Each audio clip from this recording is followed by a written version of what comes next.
Morning all. As a King's Engine player, I was interested to find out from John Piggott, and also I think someone mentioned it on the video itself of one of my games on the weekend, that Kasparov had faced this unusual line in the 4 pawns attack which I had faced. It was back in the Moscow Interzonal tournament of 1982, or as chess games have it, Moscow 1982. It was actually a very important World Championship qualifier event for Kasparov, to be able to qualify for the World Championship, to win the World Championship, to challenge Karpov in 1984. Okay, so in this qualifier event, Kasparov mowed down quite a lot of the field to come first, sole first. Okay, so against Larry Christiansen, who was 2-5-7-5. Kasparov, by the way, was 2-6-7-5. He did essay the King's Engine defence, and we saw this very interesting idea in the 4 pawns attack. So White's playing very aggressively, it seems, 4 pawns attack, as if he's going to play standard, theory here. So c5. Now we have e6, and now the surprise move, not bishop e2, which is the most common move, but Kasparov faced d takes e6, like I did. Now I think there's a couple of themes of this game. First of all, about adding spice, through positional sacrifices to the game, if you want to play dynamically for the win. The other, I'm starting to develop this idea that when you look at games with engines, there really should be 2 evaluation numbers given by the engine. The first one is the engine evaluation number, which we take for granted. That something is, say, +1 or +2 or whatever, -1 if you're losing, -2. And the other one should be the human engine number given, saying, look, if you're playing it though, although I think this is +2, that's only because I can play the most accurate moves and play 10 of them in a row if necessary to make sure that's +2. But actually, if you're playing this position, it's -1 actually. You should have gone for this other option. So really, I think there should be 2 evaluation numbers, one for a human playing the position and one for a computer, and the computer should try and present both, but they're not that advanced yet. Now the reason I say this is because, have a look at this. F takes e6, and now after bishop d3, okay, he plays knight c6. He's taking an advantage of the fact that White's captured on d5. Right, so he's got the c6 square for his knight without being captured. So he's going to go quickly to d4. Fine, but remember, he has weakened his king's field. So things like e5 and knight g5s are more painful than usual because they're hitting out on these 2 squares. And what did I say in my video annotation? That e5 I was a bit loath to play it because it reminded me of Sveshnikov stuff where you get a hole on d5. But there's so many compensatory factors as this game actually demonstrates. And Kasparov was not worried at all by this d5 weakness. He played knight d4, well really because he had some ideas around it to undermine not only d5 but also e4 and the whole diagonal generally, in a very quick manner. So knight g5, he plays e5, he doesn't mind the d5 weakness, and he's just reinforcing his knight very strongly on d4. So now he played f5, and now he gains a tempo on the knight, weakening his kingside just temporarily. But this pawn is also hemming in this bishop for the attack. So the knight retreats, and now Kasparov just takes on f5. So he's starting to peel open, White's centre here. These 3 squares are becoming under fire. Now here is where I want to say, adding spice. He presses the Benko Gambit button. It's a button you can sometimes press in the King's Engine defence. The Benko Gambit button is basically playing b5 as a pawn sack. Now engines hate this move, but that's why I say, engines hate a lot of moves which humans play to win games, especially, if they're playing, to qualify for the World Championship, not just the British Championship, but the World Championship. Kasparov played b5 here. Now, if he was playing a clinical Rybka, yeah, okay, it's now +1 or whatever. In fact, we can check this now. I'll add a kibitzer. Okay, so Rybka 4, been a bit updated recently. Okay, so here, yes, it's 0.58 according to the engine.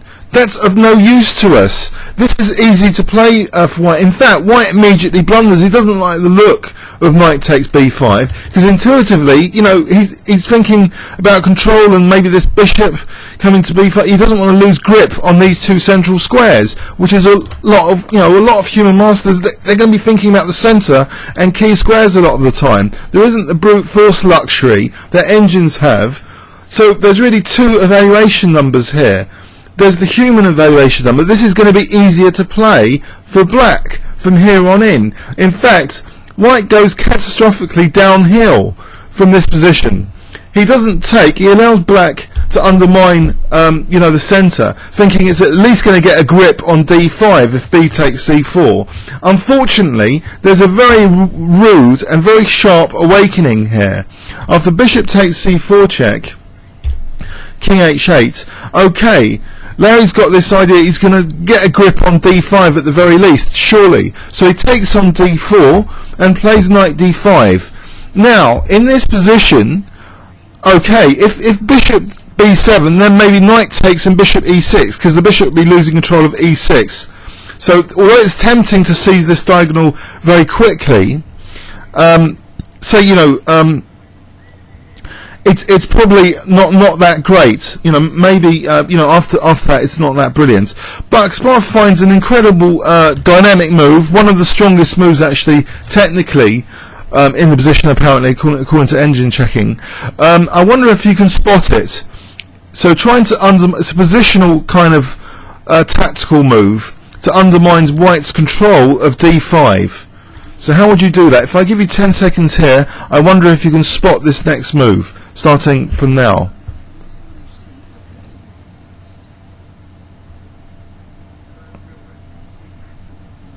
Okay. In fact, let's take the create threat Cesaro options off. Alright, so the move Kasparov played is bishop a6. So if takes, then knight takes d5, and the knight's a monster, and it's coming to e3. Okay, so there he's lost the battle of these two central squares, and he's lost his light square bishop, and now he's tempted, you know, to sacrifice the exchange. Well, he can't do much else, otherwise, because f6 is on pre, and also the rook's attacked, so he's forced to sacrifice the exchange. Maybe he's got f6 as a threat, so bishop takes f1. He threatens a mating one actually straight away because he wants to, you know, play rook f1 and maybe f6. Okay, so Kasparov is temporarily here on the defensive. He defends against the mate in one threat and also simultaneously pins that pawn. Quite a powerful move that actually to stop f6. So rook takes f1, and then he pushes his own pawn, which apparently technically is in inaccuracy because of knight f2 to e4 was actually possible for white. But white played, you know, okay, a slightly inaccurate move, and it justified this early, you know, pawn push, ambitious pawn push. So d2, and now Larry played g4, which actually weakens his king a bit. Okay, you know, maybe it threatens g5 and f6. It looks visually aggressive, but unfortunately, you know, black's got some trump cards. It's not just the c-file of the passed pawn, it's the potential actually to play queen a4 to hit that g4 pawn from the side. So rook a c8 first, and then after queen d3, now queen a4, and it's also hitting d1 as well. That's another important point. So there's so many things this queen's been doing. You know, from d7 it was pinning that pawn, you know, and protecting g7. From a4 it's attacking g4 and also helping the pawn. The queen's in double attack mode, it seems, in this game. So knight f2, and now queen d4, accepting triple pawns. It's quite funny, really. But, you know, with these triple pawns, it means that the c and e files are at black's disposal now. So queen takes, e takes. Okay, quite an unusual pawn configuration. I'm sure you'll agree here. But, you know, there's entry points. There's rook c1, there's rook e1 as an entry point. So will these knights dominate, like these squares, for example? So knight f4, rook fe8, now knight e6, blocking an entry point to e1. But c1's available, knight d1, is white defending this, bishop f6. Okay, Kasparov's next plan, he plays bishop g5. so he's supporting that rook indirectly on c1 and that pawn, so that the rook might actually move and start harassing these pawns maybe. But after king e2 it doesn't actually go after these pawns. There's now sort of this pin on the knight, so he makes use of that pin immediately. He plays rook c5, which is okay because the bishop's protecting that, the knight's pinned at the moment. King d3, now rook e5, so he's finding the e1 entry point with his other rook. So knight takes g5, hg. Now white really doesn't want to take on d2 because check and then start mowing these pawns down. So rook f2, fine. Okay, in this position though, g4 is now weak, so rook e4 was played. Kasparov doesn't mind losing d2 here, but with g4, you know, white will be under even greater pressure. And okay, so h3 was played, and now we have rook e3 check. You know, picking up h3 unless white really wants to allow connected passed pawns. So he takes on d4, but now instead of rook takes h3 here, something even stronger, check. After king d5, now rook e2, just protecting that d2 pawn. So he is still interested now in rook e1. So rook f3, rook e1. Okay, he's going to be winning material now. So f6, and this next move is a real killer blow. It stops white's passed pawn. It means now rook takes d1 is threatened without losing that rook. So white's actually winning material here, and Larry resigns. So that is really a dynamic thing, you know. So there's really two evaluation numbers going on when you engine check games, especially dynamic Kasparov games in the King's Engine. There's dynamic ideas like, you know, Banco Gambit ideas, and just ideas of undermining the centre sacrificially. And here you can see that the dynamism of b5, it's a very practical move, so it might not be theoretically the best, but look at the amount of central pressure which can be exerted, you know, intuitively after c takes b5. But bishop e3 was played, and white went rapidly downhill now, so he lost control of that d5 square and the e4 square potentially. Basically the centre now, the central battle was won by black as early as move 20, before move 20. And now this technical precision with the queen is very nice. So the queen coming to a4 is a very key move here, attacking g4, supporting rook c1 and d1. So white never really had time to go for this attack. It would have been a disaster if he had played f6 here. Because there's queen g4s and still, you know, stuff like even sacking and playing d1 queen. Okay, so knight f2, defending that d1 square, maybe coming to e4 is a possibility. But this queen d4, you know, accepting treble pawns, creating two entry points, e1 and c1. Very dynamic stuff. And the rook movements are very nice. Okay, Kasparov prepared to seemingly drop d2 here, doesn't mind dropping d2. Unless there's something really cunning which I've missed here. I don't think there is. I just think g4 and then maybe rook f4 and then try and pick up this pawn. Okay, so Larry didn't want to allow that.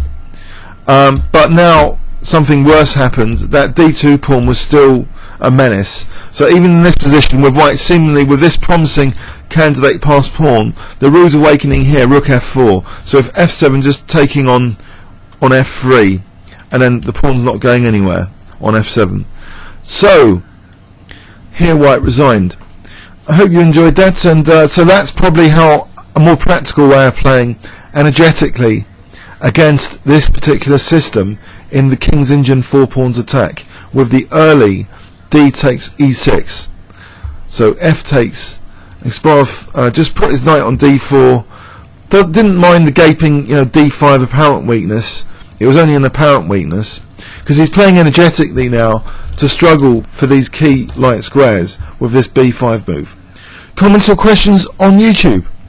Thanks very much.